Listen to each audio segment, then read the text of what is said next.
It's called the State of Hate in Florida. For months, ABC Action News has been working with teams from around the state, digging into the growing threat of the white supremacy movement in Florida. In part one of the series, I-Team reporter Adam Walser turned to experts and community leaders for their thoughts on how to cover this topic in a sensitive and ethical way. A demonstration by neo-Nazis turns violent.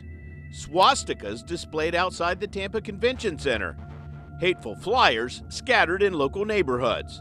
Just a few recent examples of anti-Semitic incidents in Florida, which the Anti-Defamation League says rose 50% last year.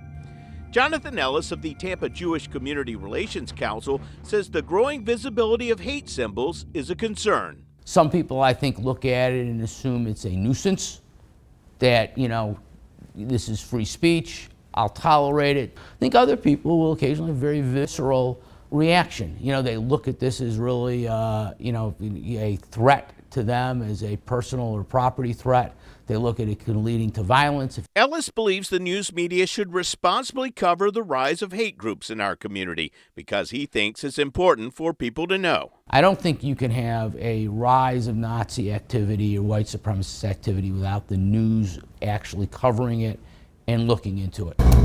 Hillsborough County NAACP President Yvette Lewis agrees. The message needs to be out there that there are people like this in America, USA, in America, that hate people because of the color of their skin, that hate people because of their religion.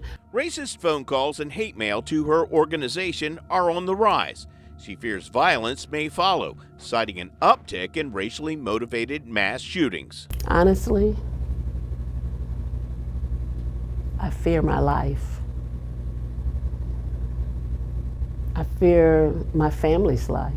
In preparing for our State of Hate series into the growth of white supremacy in the state of Florida, we turn to the experts here at the Poynter Institute in St. Petersburg, a journalism think tank, for guidance as to what we should include in our coverage and what we should not. They're becoming much more visible, and they are seeking attention. Kelly McBride says events like the Unite the Right rally in Charlottesville, Virginia, and the January 6th attack on the U.S. Capitol helped catapult the white supremacist movement onto the national stage. McBride started her career covering white supremacy groups decades ago. When I was a young police reporter in North Idaho, I thought the spectacle was the type of coverage that I was supposed to provide. I thought, yes, take pictures of the burning cross and the guy's goose stepping down some dirt driveway in rural Idaho and put it all over the front page of the paper and make people aware that these people existed. And now I realize that that didn't do any good at all. She says by providing that front page coverage, she inadvertently helped fringe groups recruit new members. McBride now believes journalists should report that these groups exist and pose potential danger, but she says media organizations shouldn't name specific groups or individuals.